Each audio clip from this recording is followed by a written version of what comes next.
Movie yetu inaanza. Tunamwona mama mzee ambaye anaweka mpaka katika nyumba kwa kutumia tape ndefu ili mwanafunzi mpya anayekuja kuishi naye ajue kuwa kuna mipaka tangu mwanzo. Yeye hapendi sana watu na hujihusisha nao tu kwa sababu ya ulazima. Hataki kujiumiza kichwa sana. Anatumia ugawaji huo kama njia ya kumfundisha maana ya kuwa na nafasi binafsi. Anaweka alama kwenye nyumba kwa rangi 3. Blue ni kwa eneo lake, nyekundu ni kwa maeneo yaliyopigwa marufuku na ya njano ni kwa eneo la kawaida ambalo wote wanaweza kulitumia. Bila shaka, kuvuka mipaka hii hairuhusiwi kabisa. Mwanafunzi anapowasili anachanganyikiwa kabisa. Kwa nini kila kitu kimegawanywa katikati, hata friji na jiko? Hata hivyo, anachukulia kawaida na hana nia ya kusababisha matatizo yoyote. Yaani mpaka anapogundua kuwa haruhusiwi kutumia choo cha nyumbani na lazima atumie vyoo vya umma, anakubali kwa kusita kwa sababu hana sehemu nyingine ya kwenda. Yuko katika mpango unaounganisha wanafunzi wa vyuo vikuu na wazee kwa ajili ya kuishi pamoja kama wajukuu wa muda wa kuwapa wazee companionship. Kwa bahati mbaya, bahati yake imemweka kwa yule mkali zaidi. Baada ya kuzoea, anaenda chuo ambapo rafiki yake mwenye uwezo anamtania akimuuliza, ukihitaji choo usiku wa manane utaenda wapi? Bora utafute sehemu nyingine. Kuna fleti nyingi zilizokamilika. Mwanafunzi anacheka tu na kusema atahamia kama rafiki yake huyo akimlipia kodi. Baada ya masomo, anaenda kwenye kazi yake ya muda kusafisha sehemu watu wanapobenja grill na rafiki yake mwingine. Ni kazi inayochosha, lakini wanakubali chochote kinachokuja mbele yao. Wanahitaji sana kila senti. Mwishoni mwa siku wamechoka kabisa, mpaka wanafika nyumbani kabla ya chomoza kwa jua. Kabla hajawahi kuondoka, rafiki yake anamuuliza kama amemwona kijana anaitwa Doi. Mwanafunzi anasema la, hajamwona kwa muda. Rafiki yake anamuonya asikubali kumkopesha Doi pesa yoyote akitokea, kwa sababu ameenda kwenye njia mbaya na haliwezi kulipa. Asubuhi inayofuata, mwanafunzi anaamushwa na kupigwa kwa nguvu mlangoni. Mama mzee anamkumbusha kuwa ni siku ya usafi, lazima asafishe eneo lake na eneo la kawaida. Hakuna visingizio. Pamoja na tatizo lake la tumbo linalomfanya akimbie chooni cha umma mara kwa mara, anajitahidi na kumaliza. Baada ya kumaliza, mama mzee analegea kidogo na kumruhusu aungane naye kwa kifungua kinywa. Anamuuliza huwa anakula wapi. Yeye anajibu kwenye cafeteria au wakati mwingine kutoka supermarket. Mama mzee anamcheka na kumwambia kuwa tambiza haraka hukausha tumbo, kisha anampa ofa ya kumpikia chakula cha nyumbani kilicho bora kwa $5 kwa sahani, na ya kwanza itakuwa bure. Kile ambacho yeye hajui ni kwamba mama mzee hanunui chakula kabisa. Jumuiya ya eneo hilo huaga inatoa chakula bure kwa wazee kila siku, ambacho yeye hukichukua kwa ajili yake na rafiki yake, kisha hukipakia upya na kumuuza kwa $5 kila sahani. Pia huenda kwenye kliniki za bure kuchukua dawa ambazo hazitumii kabisa. Kauli yake ni,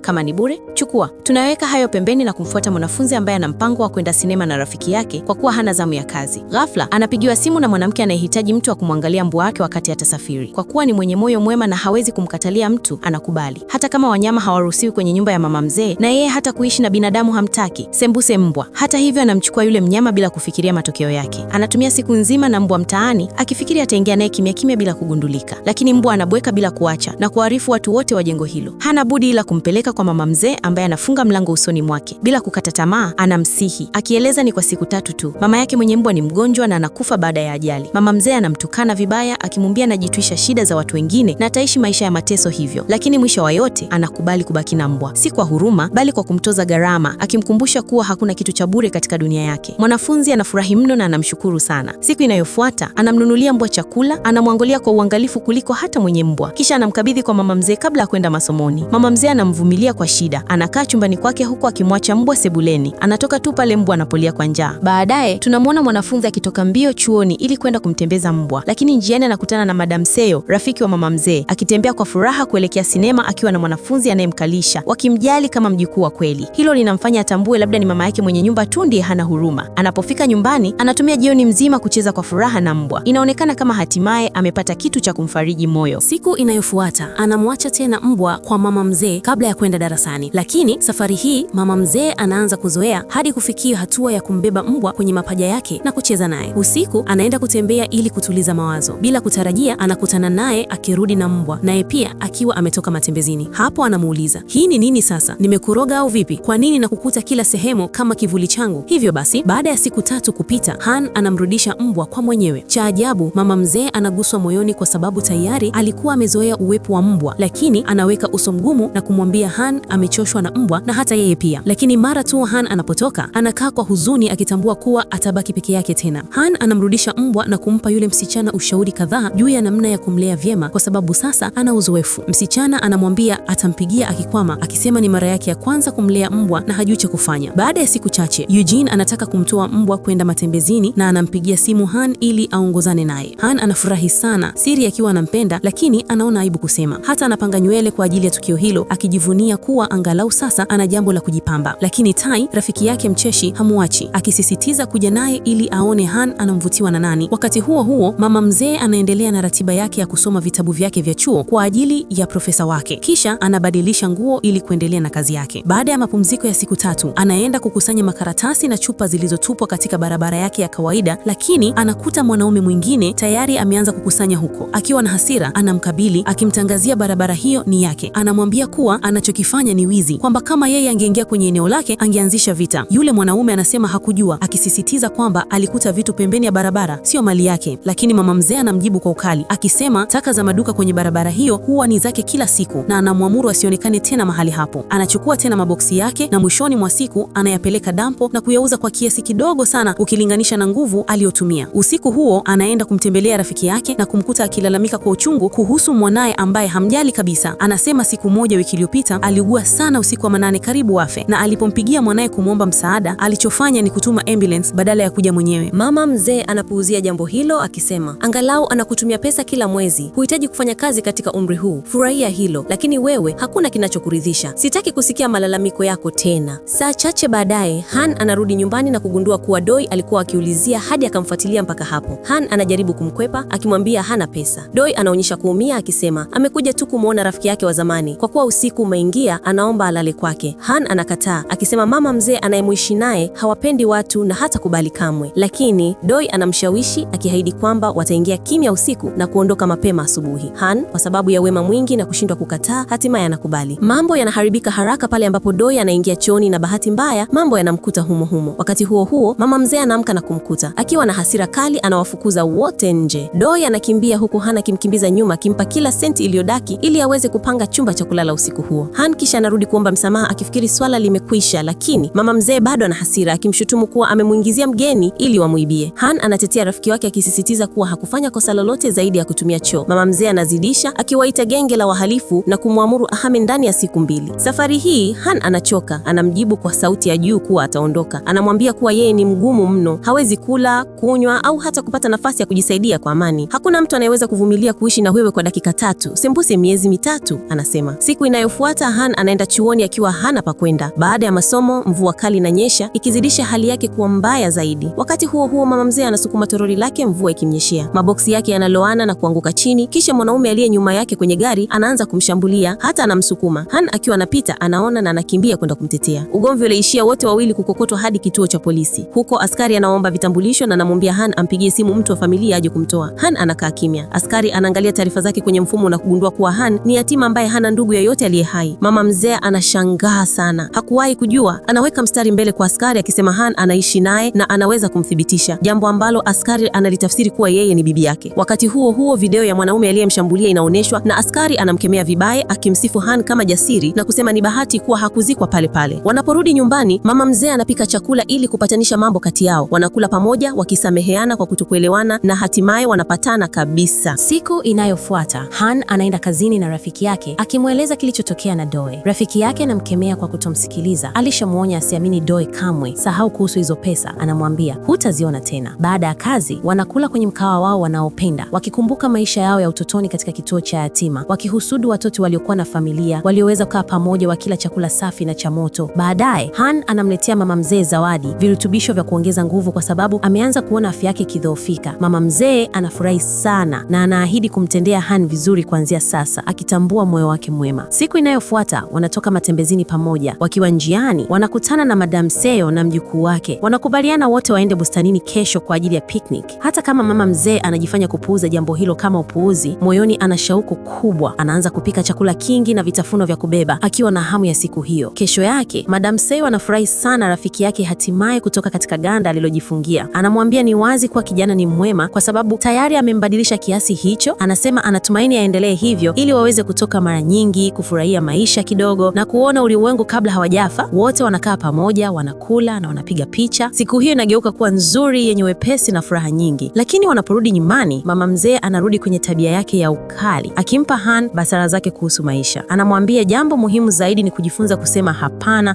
kwa chochote asichopenda, kuto kujitoa muhanga ili kuwafurahisha wengine, kuto kuruhusu mtu yoyote kumkandamiza na kufurahia maisha yake ya sasa ili asije kujuta akiwa mzee. Han anapoanza kuishi kwa kufuata maneno hayo, anaona maisha yake yanabadilika kwa kiasi kikubwa, hata anapata muda zaidi ya kufanya mambo yenye manufaa kwake. Siku moja, Doi anaonekana tena akiomba pesa zaidi. Mara hii Han anakataa kabisa, na kwa hasira anamwambia alipe kwanza alichokopa kabla ya kuomba kingine. Anamshambulia kwa maneno akimuita mtu asiye na aibu. Wakati huo huo, mama mzee ambaye huficha akiba yake kwenye sanduku la chuma ndani ya kabati lake anamtembelea Madam Seo na kumkuta amekaa peke yake akipitia picha za zamani za watoto wake akiwa na upweke. Mama mzee anamletea chakula ili kumfariji. Baadaye usiku anaporudi nyumbani anamkuta Han akitoka chumbani kwake. Kwa mshangao anataka kujua alikuwa anafanya nini humo. Han anasema alikuwa anafanya usafi na pia alisafisha chumba chake. Mama mzee anakimbilia ndani kukagua sanduku lake la chuma na analikosa kabisa. Akiwa na hofu anaenda kutafuta chumbani kwa Han na anakuta sanduku hilo kwenye draw lake likiwa tupu. Wote wanakaa wakiwa wamepigwa na butwa. Han anaapa kuwa hakuwahi kuliona hapo kabla, lakini yeye hamwamini na anamfukuza mara moja. Han anakaa nje akiwa hajiamini. Ghafla Doi anamuona na anakimbia haraka. Han anashuku jambo, anamkimbiza, anamkamata kwa nguvu na kumlazimisha aseme ukweli. Doi anakiri kuwa alichukua pesa hizo kwa sababu alikuwa amehangaika sana. Alikuwa amewalaghai watu sokoni na muda mfupi ujao angepelekwa jela. Han anamrudisha nyumbani kwa mama mzee ambapo Doi anarudisha pesa na kuomba msamaha. Han pia anaomba msamaha kwa matatizo yote yaliyotokea kisha anaondoka na rafiki yake. Baadaye baa moja Doi anakumbuka walivyofukuzwa kwenye kituo cha yatima walipomaliza shule ya sekondari wakiwa na miaka 20. Alifikiri dola 500 walizopewa zinatosha bila kujua zingetumika tu kulipa chumba kwenye dari la jengo na baadaye kubaki bila makazi. Anamwambia Han kuwa yeye ndiye aliyefikiria kwa busara kwenda chuo kikuu kwa sababu watu huwasifu sana wanafunzi wanaojituma. Han anakiri kuwa alifanya hivyo ili ajisikie kupendwa, jambo ambalo hakuwahi kupata kama yatima. Alitumaini kuwa unyanyasaji ungeisha chuoni, lakini haukuisha. Kila mara wanafunzi wenzake walipokuwa wakizungumza kuhusu familia zao, hakuwa na cha kusema na hilo lilimkumbusha kuwa bado ni yatima. Kwa uchungu na akiwa amelewa, anawaeleza marafiki zake kwamba alikulia kwenye kituo cha yatima. Kwa mshangao wake, hawamwonei huruma. Wanasema si aibu na wanamsifu kwa kujitafutia maisha kupitia jasho lake mwenyewe. Wakiwa pamoja, Han anapokea simu kuwa Madam Seo amefariki. Anakimbilia kwenye mazishi yake na kumkuta mama mzee akiwa amevunjika moyo kabisa. Siku inayofuata watoto wa Madam Seo wanaingia kwake na kuanza kuchakura vitu wakitafuta mali, wakiwa na hasira kuwa hakuwapa pesa zake alipokuwa hai. Baada ya kukosa chochote cha thamani, wanawaambia wasafishaji wachome kila kitu. Mama mzee anapinga akisisitiza walau wabaki na picha moja ya sura kwenye frame, kwani ilikuwa muhimu sana kwa mama yao. Wanamkataa, wanamsukuma pembeni, na katika purukushani hiyo hundi iliyokuwa imefichwa nyuma ya frame inaanguka chini. Wakati huo Han anaendelea kupakia mizigo yake ili kuondoka, lakini ghafla anasikia mama mzee akizungumza kana kwamba anajiongelesha, kumbe anazungumza naye kwa mbali. Anasimulia hadithi yake. Familia yao ilikuwa maskini sana, hivyo alilazimika kwenda kufanya kazi Ujerumani, ndipo alipopata maisha mazuri na hata kupenda. Siku alipopata ukweli, aligundua kuwa yule mwanaume tayari alikuwa ameoa na alikuwa anamdanganya, hivyo akaondoka. Aliporudi nyumbani, alikuta babake amekunywa kwa pombe mpaka akamaliza kiba yote yao, na mama yake alikuwa amekufa kwa msongo wa mawazo. Akiwa amelemewa, aliwahi kufikiria kujitoa uhai, lakini hakufanya hivyo. Tangu wakati huo aliishi peke yake akiwa mchungu dhidi ya wanaume. Han anaketi naye na kumshirikisha hadithi yake ya uchungu, jinsi alivyotelekezwa kwenye ngazi za kanisa akiwa mtoto mchanga bila jina wala tarehe ya kuzaliwa. Kituo cha kulelea watoto yatima kilimpa vyote viwili, na siku aliyopatikana ikawa ndiyo siku yake ya kuzaliwa. Baada ya kimya kirefu, Han anamshauri, kwa nini tusiishi kama familia ya kweli? Naweza kuwa bibi yako. Anafunua pia kuwa alihitimu masomo ya lugha ya Kijerumani. Siku chache baadaye, chama cha makazi kinafanya hafla ndogo kutangaza kutengenezwa kwa familia yao ya kwanza rasmi chini ya mpango wa makazi kwa wazee na wanafunzi. Han na Bi Yun wanasaini makaratasi yao kama familia, na kuanzia siku hiyo wanaishi pamoja kwa raha na furaha. Bi Yun anabadilika kutoka kuwa mwanamke mchungu asiyependa watu na kuwa mtu mchangamfu na mwenye huruma. Anaanza kujitolea kuwahudumia yatima kila siku na anatoa dawa kwa wazee masikini. Hatimaye anaenda benki kuchangia akiba yake yote kwa yatima. Anatambua kwamba furaha ya kweli iko katika kushirikiana na kwamba kuwaona watoto wakifurahi kutamfanya afurahi pia.